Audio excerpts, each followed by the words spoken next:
سلام سلام سلام، حالتون چطوره؟ خوب هستین؟ روزتون بخیر. آقا از امروز با سری جدید رادیو پیک در خدمتتون هستیم و میخوایم تا روز انتخابات بهتر کنیم. حالا من میگم انتخابات، شما بفرمایید انتصابات. انتخابات ساخال مریض که اصلا پاخورم نداره و در یک کلام میریم که داشته باشیم اولین جلسه از سلسله جلسات پنبه‌زنی رو در انتخابات قلابی.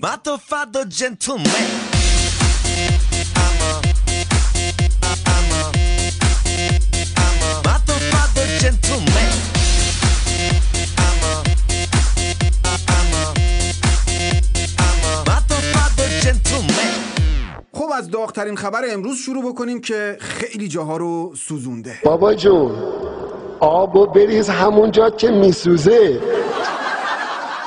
بله آقای احمدی نژاد که آبو میریخ اونجا که میسوزه، همون اول کار سوخت و هیچ کس هم نبود که آبو بریزه اونجا که میسوزه.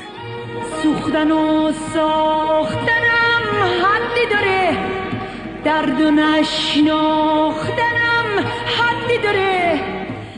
آقای عثمان، جناب ولی فقیه، بابای آقای مجتبی اینا، مگه ایشون رئیس جمهور پاک دست نبود؟ مگه همون نبود که نظرت به نظرش نزدیک بود؟ مگه این همون وروجک پر انرژی نبود که میگفتی خیلی خدمات کرده؟ خب چی شد حالا؟ میگه بابا اون ممه رو لولو برد.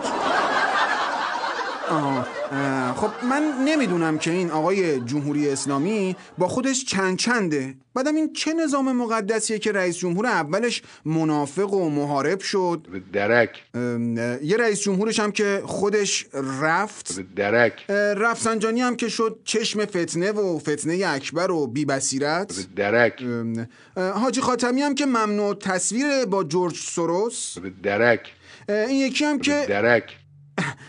بله به درک راه نبردیم با اکسیژن آب. خب این به درک، ولی دیگه بقایی رو چرا؟ آخه مشایی درخت بود ناموسن، برگاش ریخت. خب باشه حالا طرف میگیم دزد بود، ولی آخه چرا قرضی رو ضایع کردی؟ بابا همه کس کش بود، نمکی بود، کلی براش برنامه ریخته بودیم. باشه حالا میگیم اینم مشنگ بود، ولی آخه درک. خب به درک میگی نیستم موندی تنها تک. خب به درک، خب به درک، به درک. بودو بیایم ور بازار، بودو بیایم ور بازار، خونه دار و بچه دار، زنبیل و بردار بیاره به پیچ اینجا 150 3 جفت 100 تومن بودو بیا، 3 جفت 100 تومن بودو بیا. کاندیدا بودم، همه رقم، همه مدل، همه سایز، مردونه زنونه بچگونه، بودو بیا آقا جون. و این گونه بود که کمدی انتخابات 96 کلید خورد.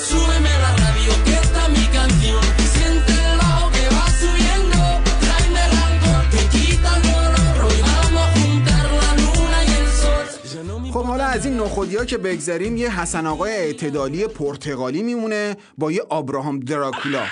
حاج حسن آقای کلیدساز، مغز متفکر برجام، کسی که گفت زندانی سیاسی نباید داشته باشیم، گفت که 100 روزه اقتصاد متحول میکنم، علم میکنم، بل میکنم، جیمبل میکنم. دنیا رو کولم میگیرم، روزی 100 دفعه میمیرم، میکنم ستاره ها رو جلوی چشات میگیرم.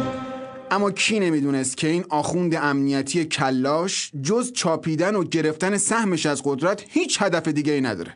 روز اول گفت که من تحریما رو لغو میکنم، تمامی تحریم ها لغو خواهد شد. اما چون به این نقطه رسد مسکین است. آیا همه تحریم ها پایان یافته؟ البته که نه.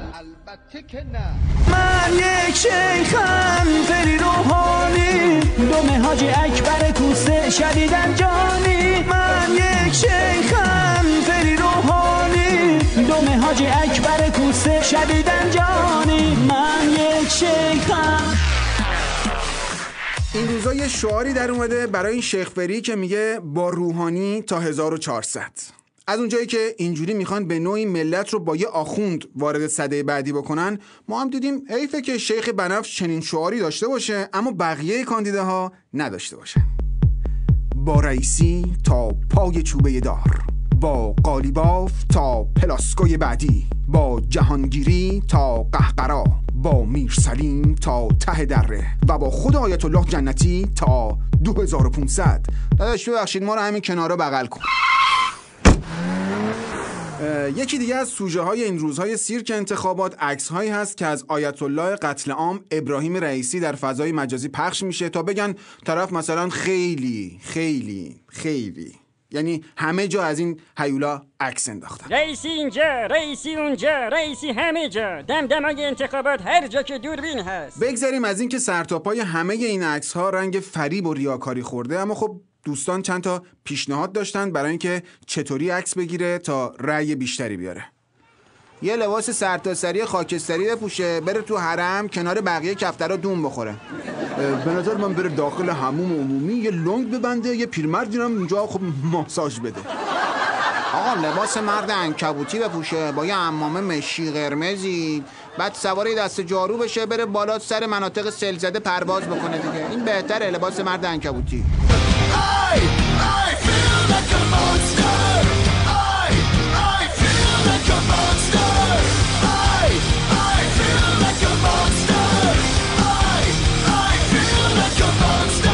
من نمیدونم این با چی میره عکس میگیره. بابا 38 ساله که ملت رو بدبخت کردین، فقیر کردین، به خاک سیاه نشوندین، بعد میرین کنار همین بدبختی ها وای میسین عکس میگیرین. بابا دستپخت خودتونه دیگه آخه. حالا گذشته از این عکس‌ها، یه چند نفرم پلاکارد دستشون گرفته بودن که رئیسی بیا، رئیسی اومد، رئیسی بشین، رئیسی پاشو، رئیسی ور نرو، رئیسی یواشتر، رئیسی بکش، رئیسی بلرزون، حالا رئیسی قر بده، رئیسی تکون بده. تکون بده تکون بده بدن تکون بده تکون بده. سردار گازنبری محمد باقر خالیباف بعد از ثبت نام در سیرک انتخابات ریاست جمهوری در کنفرانس خبریش اعلام کرد که ظرف 4 سال درآمد رو 2.5 برابر میکنه. 2.5 برابر آقا، 2.5 برابر چه شود؟ آقا بعد از انتشار این ادعا یه دسته عظیمی از اقتصاددانها که به شدت گیج و مبهوت شده بودن که چطور ممکنه ظرف 4 سال درآمد 2.5 برابر بشه، گفتن دیگه این مملکت جای ما نیست و همراه با فلامینگوها مهاجرت کردند و رفتند.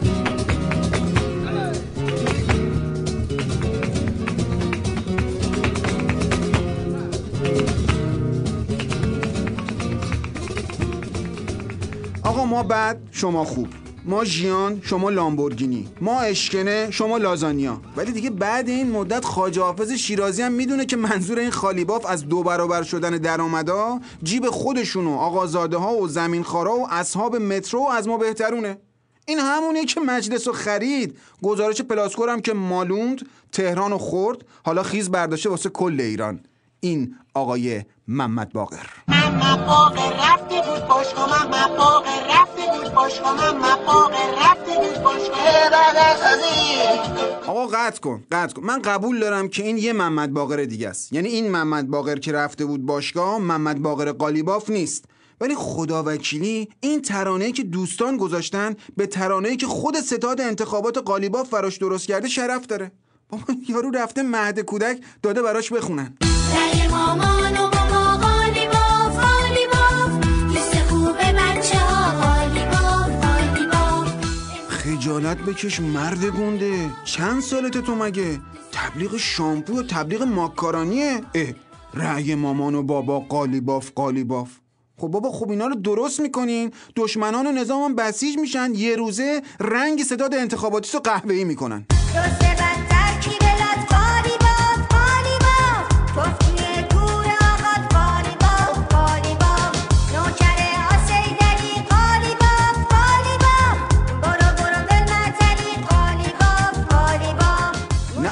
آقا چی رو وقت تموم شده رامتین جان؟ وایسا هنوز کلام منعقد نشده که. من نمیتونم این رادیو پیک رو ببندم بدون اینکه یادی بکنم از اون قنده عسلایی که رفتن ثبت نام کردن. این باید در سینه رادیو پیک بمونه که چه شنگولایی هنوز نیومده رفتن.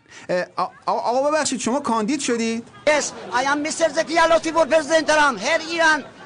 رسانه ورد I love you, thank you very much. فرست دوبلو ورد تحریم ایران نوبر. I am Zekiya Latifur ایران وان اعضاب سوسیال دموکراسی 12 رفراندوم کاندید یس. تانک یو. خب آقا شما برنامه‌تون چیه برای ریاست جمهوری؟ و تریاک وقتی که آزاد باشه این همه اعدام نیست، این همه عرض کنم که رو آوردن به نمیدونم پنتامین و هروئین و این کوفت و زهرمارا نیست. بعدم وقتی چیزی آزاد شد الانسان حریص علی ما مونه. آقا این کاندید مقام عظماست، این مال مقام عظماست، با روحانی تا 1400، با این حاجی تا فضا. اما لابلای این 1600 دلغک یکیشون خیلی صداقت به خرج داد و واقعیت حکومت آخوندی رو به زبون ساده بیان کرد.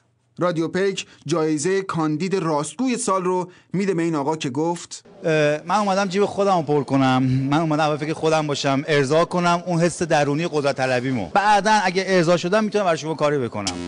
اره و شمسی کوره ریختن و کاندید شدن، گزینه های اسلحه نظام قطبی شدن. خب دوستان، اولین رادیو پیک انتخاباتی رو سند کردیم تو فضای مجازی. شما هم فوروارد کنید برای دوستای حقیقیتون. حتما نکات و پیشنهادهای طنزتون رو، سوژه ها و ایده هاتون رو برای ما بفرستید و در پایان حرفی نمیمونه جز این که از آزادی اگر گفتند بدان دریا سرابی هست، بگو بین بد و بدتر چه حق انتخابی هست. از آزادی اگر گفتند بدان دریا سرابی هست، بگو بین بد و بدتر چه حق انتخابی هست. از آزادی اگر گفتند بدان دریا سرابی هست، بگو بین بد و بدتر چه حق انتخابی هست. بگو بین بد و بدتر چه حق انتخابی هست. بگو بین بد و بدتر چه حق انتخابی هست.